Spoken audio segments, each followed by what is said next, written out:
There was a lot of suspicion at the time that he was part of a cadre of retired Pakistani intelligence officers who were secretly coordinating an effort to assist the Afghan Taliban against Afghan forces, against NATO, against the US.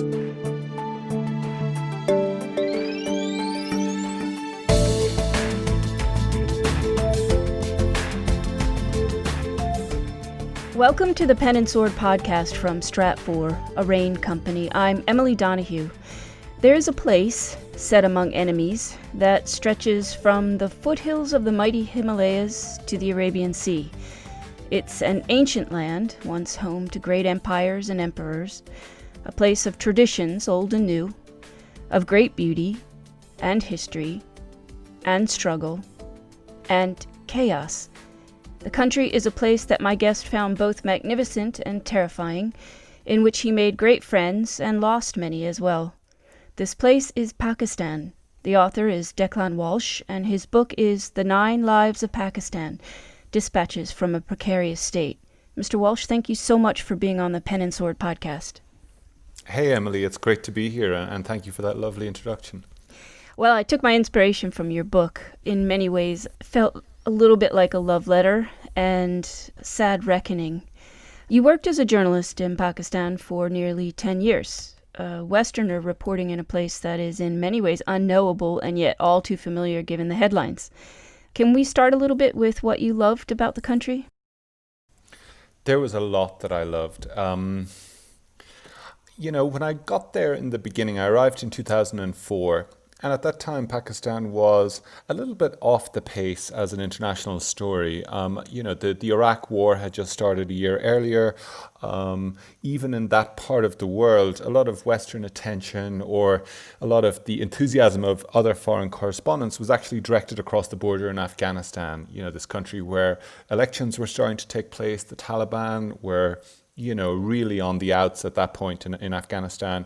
And Pakistan was seen as this, in contrast, was seen as this country that was, as you say, a little bit obscure, hard to know exactly what the Pakistanis stood for, was run by this military leader, Pervez Musharraf, who claimed to be an ally of the West, but at the same time there were these signs that maybe he wasn't entirely all that. And so I arrived there and there was a real sense of a country that was sort of in between periods. And about 2-3, I very quickly though came to a realization that it was, number one, a far more interesting place than it appeared to be, and a far more complex place, but in a good way. And then secondly, events just started to take off from about 2007. There were these huge street protests that erupted against Musharraf, and that was the start of a cascade of incredibly dramatic events that swept the country up and swept along reporters like me who were lucky enough to be living there at the time. So partly what drew me to Pakistan initially was getting caught up in this big dramatic story about street movements to overthrow military rulers, about the assassination of Benazir Bhutto, the opposition leader, of this Taliban insurgency inside Pakistan that erupted in the tribal belt. And then suddenly spread pretty much across the entire country. And of course, in a way, culminated, I guess, with the American operation to locate and kill Osama bin Laden in 2011. But aside, my professional interest, there was just an awful lot of things about the country that appealed to me in a personal way. I'm from Ireland, and as I was growing up, stories about South Asia and about India and the Raj were not really part of my cultural hinterland in the same way that they would have been, for instance, from my British friends. And so I had come to the country with a bit of a clean slate. I didn't know a whole lot about it. And pretty soon I started to see some parallels with my own country, with Ireland, a country where Catholicism, of course, played a huge role for many, many decades in the post-independence period, where the relationship between religion and the state was very contested for a very long time and arguably had a lot of pernicious effects. Ireland was also a country that was very much formed and scarred by a bloody partition at the end of British rule. And so I saw all of these parallels with the country that I came from. And then lastly, I would say, the great thing that endeared me to Pakistan was the sort of access I found myself having to a whole wide range of people inside the country. People from villagers in the most rural places and sometimes in the most desperate circumstances, all the way up to people in the cabinet were willing to talk to me, and they were open to talking to a curious foreigner like me, and they were also just the most fascinating characters in themselves. As you know, as a journalist, if you have access and you have great characters, that's half of your job done right there. As you mentioned, you worked there during a time of pretty significant events and change, not to be repetitive, but war, the reign of the Taliban, a burgeoning democracy, the beginning of a free press. But it was also quite a dangerous place at that time as well. When you were there, what do you think were its biggest challenges? Well, as a reporter, it became increasingly dangerous as the Taliban insurgency took hold. When I got there, Islamabad, the capital, which you visited, was actually known for had a reputation for being this very sleepy place. It's a new capital. It was built in the 1960s. Compared to most of Pakistan's cities, it's very quiet and sedate and relatively orderly. There was a joke that used to go around that Islamabad was half the size of a New York graveyard and twice as dead. So there was this real sense that Islamabad, the capital, was kind of isolated from the rest of the country. As this insurgency took off, these bombs started to go off across the country, and including in Islamabad, and including actually quite close to the house where I lived.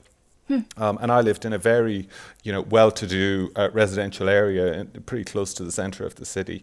So that was just a mark of, the sort of challenges that we were facing as reporters, but also, of course, that Pakistanis themselves were facing.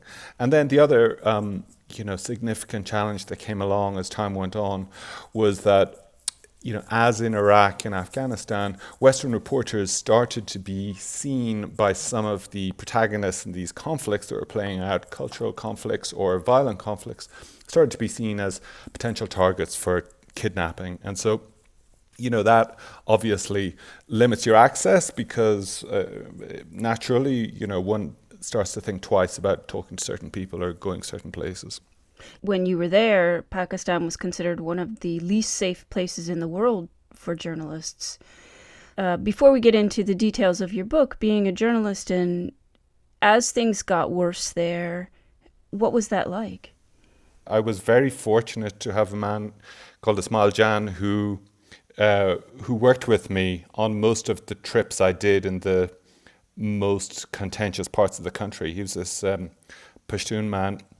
He still works as a driver in Islamabad. He has his own small cab company. And he was from the areas where, in the northwest and the largely Pashtun areas, where a lot of the trouble was springing from, at least. And so, through Ismail, using him and using other people I knew, I really just took a lot of advice everywhere I went. I used contacts. We didn't, as reporters, there was no question of using any sort of outside security. There were budgetary reasons for that, I guess. But frankly, I'm not sure that it would have even been all that wise, just in the sense that it would have made you a target. It would have made you a target, and also at this time in Pakistan in particular, there was a lot of suspicion of Westerners that they were somehow fifth columnists. There was a lot of paranoia in Pakistan about American groups like Blackwater. There were suggestions that the U.S. government had deployed the Blackwater contractors to Pakistan. There was a lot of talk about that in the Pakistani press, and there is a lot of conspiracy-driven speculation in the Pakistani press and indeed in society in general. And so, as a Westerner, I think, as a Western reporter, the best you could do to protect yourself was really to take a lot of advice and also to, avoid any associations that might lead people to, to suspect you of being an agent of a foreign government, or of, being someone that was worth kidnapping, particularly. The culture is ancient. The country itself is quite young. There's a juxtaposition of modernity and history, new political ideology, religion. Do you think those contribute to the country's challenges? Oh, undoubtedly. The whole question about, religious identity and Islam is not at the heart of every problem in Pakistan, but it's certainly, behind many of the big challenges that the country faces. Here's this country that in 1947 was forged from the partition of India, the partition of British India, as it was known then. And it was formed on this idea that Hindus and Muslims could not live together as side by side as communities, and that therefore Muslims needed a homeland of their own in the northern and in the eastern part of India, or what was then India, that they needed to break away, forge their own homeland in order to ensure their security and their prosperity and their political rights, if you like. That was the founding idea of Pakistan. And of course, within that was this idea that they were Muslims and this would be a Muslim majority country. But from the get-go, Pakistan's founding father, Muhammad Ali Jinnah, a barrister, was never very clear about what exact role Islam would play in the running of the country, or in the formation of its laws, or in the application of the laws. And so there started this ambiguity that really has been exploited by extremists, indeed by Pakistani army generals, by Pakistani politicians, by many people over the decades, to their own means.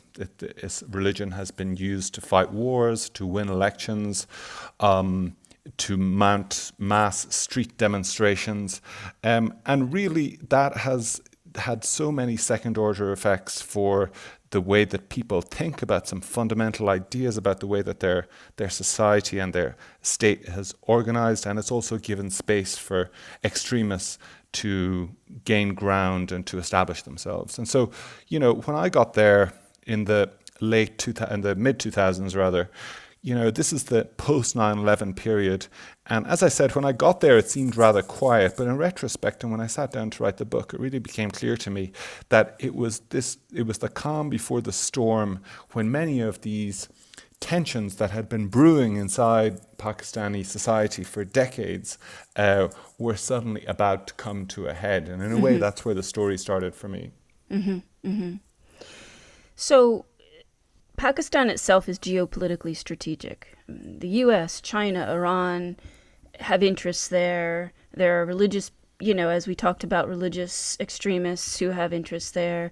Each one is trying to outmaneuver the other. You at one point described the US and Pakistan relationship as a sort of forced bad marriage. Talk to me about Pakistan's geopolitical relationship with the West. Yeah, I mean, it's one of these countries, a little bit like Afghanistan to the north, that has really, whose leaders have always understood that they occupy quite valuable geostrategic real estate. Pakistan has China on one side, India on the other, Iran on the other.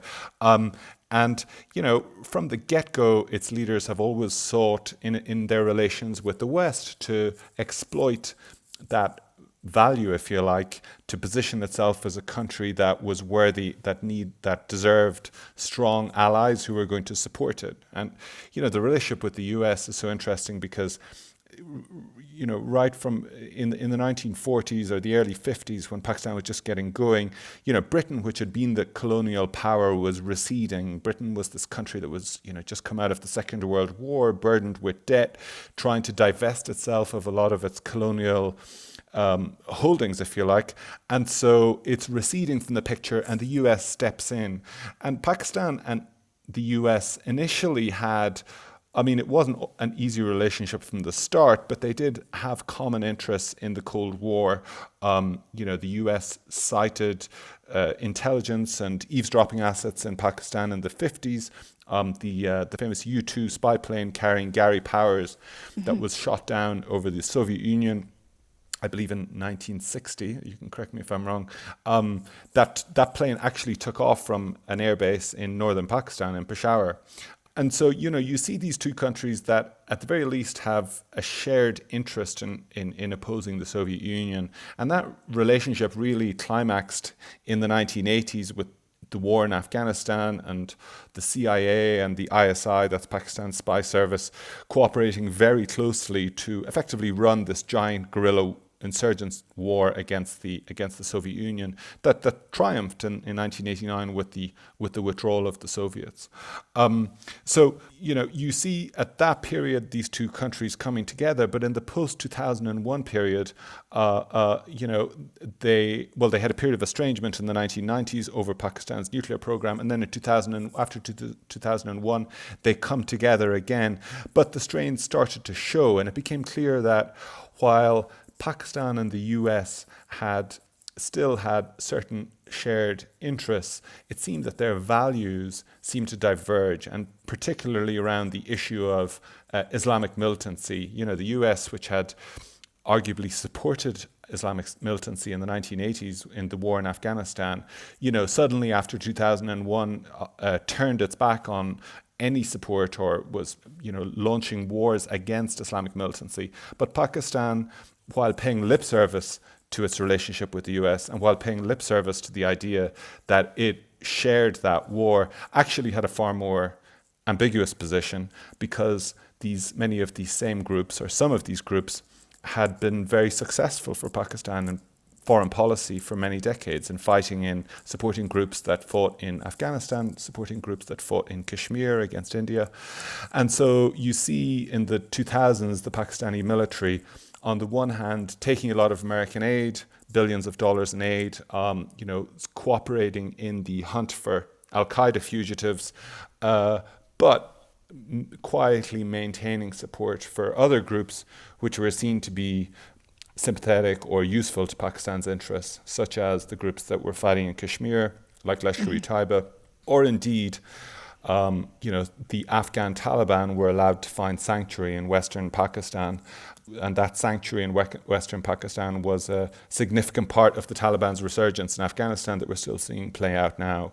So, you see Pakistan exploiting, as you say, that geostrategic value. It's this country that, in a way, set itself up as too big to fail, not just because of its neighbors, but also because it acquired a nuclear capability in the late 1990s. And from the perspective of its Western allies, you see this frustration where, the US in particular wanted Pakistan to do certain things, but really in the end realized it could only get the Pakistanis to go so far. And arguably the nuclear capability, which of course was and continues, I suspect, to be a significant worry to Western policymakers and a framing device for the way they look at Pakistan. Probably, Pakistanis themselves certainly argued that, this nuclear capacity saved their country from being invaded in the same way that Afghanistan was, because, Western countries had to balance between what they wanted Pakistan to do, what Pakistan was prepared to do, and potentially doing anything that would destabilize this country that had this, awesome power at its disposal. Hold that thought. We'll be right back. We'll get back to our conversation with Declan Walsh and his book, The 9 Lives of Pakistan, in just a moment. But I wanted to cut away here to talk with you about Stratfor Worldview, RAIN's premier geopolitical publication and a go-to source for diplomats, businesses, professionals, and individuals around the world. The real-time challenges of living in this increasingly interconnected world have rarely been more clearly on display as they have in 2020. Together, Stratfor and RAIN help you understand the why behind what's happening now, so that you can tackle what happens next. If you like what you heard today and would like to know more about Stratfor Worldview, consider signing up for our free newsletter. You can find details at worldview.stratfor.com. That's worldview.stratfor.com. Now, let's get back to the interview. Our conversation so far has discussed so many of the contradictions there. What is it about, if you sort of could pinpoint it, what is it about Pakistan that makes it so difficult to understand for Westerners? I think it's mostly the fact that there is really, like, every country has so many different facets, but I think in Pakistan, those distinctions are very sharp. And there is really not one Pakistan, but there are many Pakistans. There is the Pakistan of the relationship with militant Islam. There is also the Pakistan of the conflict between a very powerful and often overweening military and a very flawed but quite feisty civilian-led democracy, or a form of democracy as well. There is a country that is based on Islam, united by a religion, and yet sometimes seems to be torn apart by it, or torn apart by the argument over the religion. Emily, one of the old saws about Pakistan is that the three uniting factors, people say, are religion, the military, and cricket. And honestly, I think you could probably make a very strong case that all Pakistanis are united by cricket. But religion and the army, I think, are far more contentious ideas. So it's this country that, on the one hand, is beset by these battles over its identity and over the most fundamental things about how it should be run, who should be in charge, is it a democracy, what is the place of the military, and so on. And yet, and this is, I think, the really fascinating thing about it, it's this country that, despite so many predictions of its failure not just over the years, but over the decades, it always kind of stumbles on. And when you live there in particular, you become aware that, in some respects anyway, is very impressive. And so, when I sat down to write the book, I was hoping anyway to give a sense of both the perils and the problems, but also to try and unpick a little bit what kept it ticking along despite all. Well, your book is actually about 9 lives. You tell the story of people you met while you were a correspondent there. It seemed to me that each one represented a sort of different strand of the complicated web that you just described. Tell me, if you have a favorite, which one was your favorite?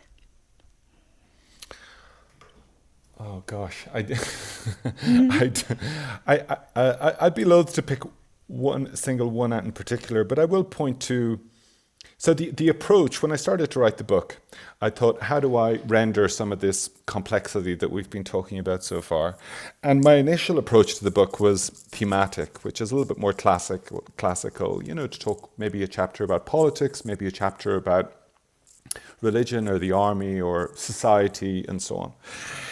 And I started down that road, and then it occurred to me, and I was trying to do this in a way that it would reach as broad a readership as possible. There are so many great books that have been written about Pakistan by specialists in any of these fields, and I've read a lot of them. But I really was hoping to write something that would reach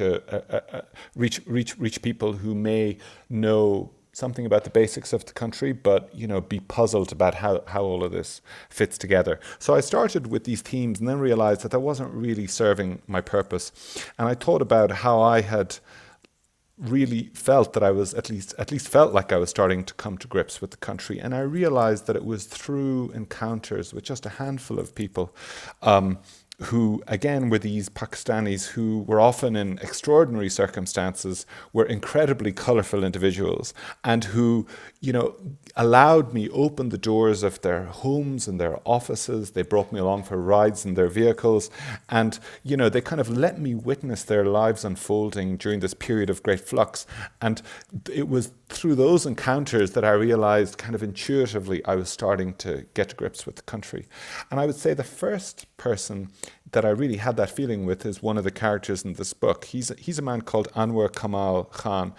Nobody outside of Pakistan, and very few people indeed, even inside Pakistan, had much heard of him. He was a politician from northwest Pakistan. He came from a very rural part of what was then known as Northwest Frontier Province on the border with Afghanistan. He was this, garrulous, entertaining, loquacious politician who, a sort of a constituency politician who had trained as a barrister, but ran a very colourful political life in this very remote part of northwestern Pakistan. And so I was introduced to him through a friend. I went to see him in his house in Peshawar, which is the regional capital. And I was sitting in his dining room, and he invited me in, and he was this kind of large man with a twirly mustache and a gravelly voice, and he said, sit here, I'm going to go and get some tea or organize some tea. So he disappeared, and I'm sitting in his living room, and I see on the table before me this small book of photographs, like a Kodak photo album, and sort of photo album you would have, photos of children, of your grandchildren in. And I start flicking through it, and I see this is pictures of men carrying guns, and a lot of them are sort of, posing with these huge weapons, including like an anti-aircraft gun. And in these photos, there's also the guy that I'm interviewing at his house in a very kind of Tony part of Peshawar, and he's sort of grinning with all of these gunmen and so on. So when he came back in, I said, "What are all these photos about?" And he tells me, "Well, in my constituency, my job is not just being a politician, but it's also in leading my people, and we have a lot of feuds with people from other places nearby, our neighboring tribes or neighboring villages, and sometimes we prosecute these feuds with violent confrontations." So he started telling me about that, and then he said, "Well, why don't you come down and I'll come to my village and you can see some of this firsthand." And so we went down a few days later, I found myself going down to where he came from. And suddenly this door opens into this world, and it turns out that at that particular moment, the biggest threat that they faced in his area was not these feuds, which in many cases had been going on for decades, but was actually the threat of these fighters that were spilling over the border from the tribal areas nearby in the form of the Taliban, and they were starting to carry out attacks in the area. Here's this amazing guy. This is not your classic politician by any means. He has a very unusual relationship, some very unusual ideas, I would say, about the rule of law, about the use of tribal justice, about the application of violence, about the role of the state. All of these things, highly unusual. But he was willing to let me in. He was happy to answer my questions. He let me stay in his house. And then he provided a way of, kind of having a front row seat in this bigger battle that was playing out the country in the time, where this insurgency was springing out of the tribal belt and spilling over into what are known as the settled areas.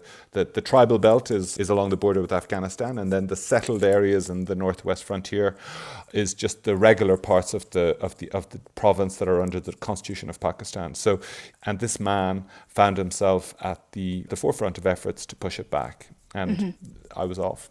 Whose story did you find the most challenging to tell?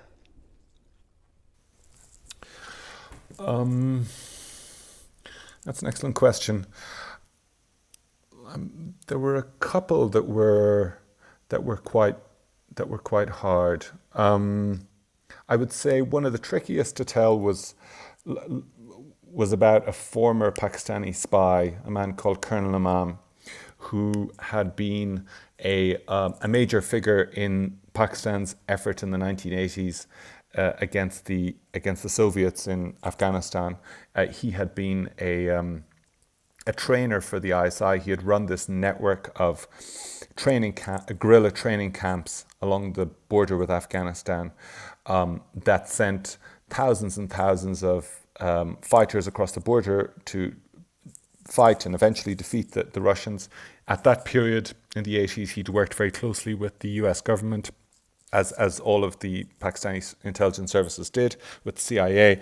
But then as time went on, he turned out he was also someone who had very close relations with militant leaders who were later sort of deemed to be extremists. And he was seen as a fellow traveler with some of those extremists. And at the time that I met him, here was this man who, in a way, presented an enigma. He had retired from military duty. He'd retired from the ISI, but was still very vocally speaking out in favor of the Afghan Taliban, saying that he sympathized with them. He thought that they were very admirable fighters. He would go on Pakistani TV and say these things. And that he wished them well in their fight against the Americans. So there was a lot of suspicion at the time that he was part of a cadre of retired Pakistani intelligence officers who were sort of secretly coordinating an effort to assist the Afghan Taliban in their fight against the Afghan forces, against NATO, against the US in Afghanistan. So he was, from the get-go, I was drawn to him because he was this person who had this larger than life legend that went back to the 1980s, was this famous guy, but also was a very enigmatic figure in the period when we were there. Mm-hmm. And as the book relates, I met him, I think, first in 2005, and I kept meeting him until about late 2010. And then in early 2010, I believe, he went off on a trip to Waziristan. So that's the part of the tribal belt that is the most dangerous area, and it's the place where the greatest number of militants were concentrated. He went off there ostensibly as someone who was helping a British journalist, a British Pakistani filmmaker who wanted to make a documentary in the tribal belt. But very quickly, their group became kidnapped. And mm-hmm. Colonel Imam was taken by a splinter group of the Pakistani Taliban. And so from everything I've told you so far, you might reasonably suppose that Colonel Imam was someone who, might have had an easy time with his captors or might have been able to talk his way out of trouble given his history with these groups. But in fact, the opposite happened. He was treated very badly in captivity. He was accused by the Taliban effectively of being a traitor to their cause. And he was, after about 9 months in captivity, he was taken up a snowy pass, and he was shot dead in a videotaped execution that the Taliban later released. Mm-hmm. So it took me I had known this man when I was in Pakistan, and then after I left the country, I started to try and piece together the story of what had happened to him in that last journey, how it had happened that this man who sometimes had been known as the father of the Taliban or as someone who'd helped to create these extremists, how and why he had been executed by them in the end. Your own story is a fascinating element of this book. You were expelled in 2013, I think it was.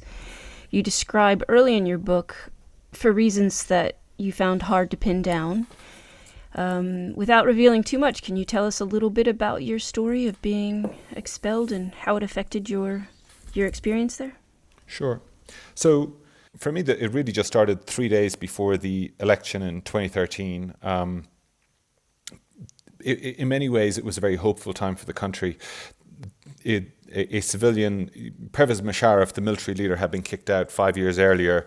The country had just gone through one civilian government and now was about to hold an election where power would be transferred from one elected government that had served its term to another one. And in Pakistani terms, in a country that has had so many military takeovers, this was a hugely hopeful moment.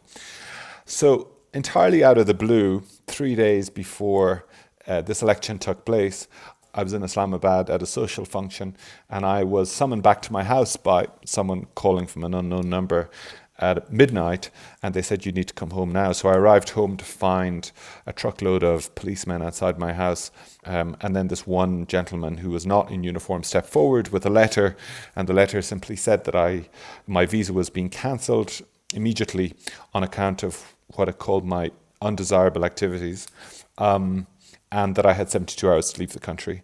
So very briefly, all of this is recounted in the book, but I tried to get this decision rescinded, failed, did some reporting on the election in my last day in the country, and then eventually got taken into custody, and I was held for about 12 hours in a hotel room before they drove me to the airport and sent me on my way. And I've not been back since. And so, in a way, this became a starting point for the book as well, because I had been trying to, it really crystallized for me a lot of things I'd been considering about how Pakistan worked. I learned very quickly that even though the government or the Interior Ministry was technically the people who wrote me the expulsion letter, in fact, it was the spy service, the ISI, who was behind it. And as I remember, as I sat in Lahore Airport waiting to be put on a plane, it really brought it home to me, even in this moment of democratic flourishing in Pakistan, apparent democratic flourishing, when it came to certain things, the ISI and the military were pretty much able to do whatever they wanted. And so what happened to me was small beer compared to what has happened to a lot of Pakistani journalists who've suffered far, far worse. But it was indicative, to me at least, as an outsider, of a crucial thing about how Pakistan worked. And so, having been kicked out, I initially tried to get back very hard. I thought that this was a problem that could be solved. So the Pakistani authorities did what often happens in these circumstances. They never said no, and they often sort of spoke to us sympathetically, and they said, "Oh yes, absolutely. This must be some terrible misunderstanding. I'm sure we can, sort it out." And then 2 or 3 months would go by and nothing would happen. And eventually, after a while, we realized that there was going to be no going back. At least at that time. Most of the book is about the 9 characters, but it is framed very broadly by my expulsion and also a sort of a resolution I came to on that question. Declan Walsh is the author of The 9 Lives of Pakistan, Dispatches from a Precarious State. Thank you so much for your time today. It's been a pleasure. Thank you very much, Emily. You could read more about The 9 Lives of Pakistan and learn more about Pakistan's geographical and geopolitical challenges at Stratfor Worldview. That's worldview.stratfor.com. While you're there, sign up for our free newsletter. I'm Emily Donahue. Thanks for listening.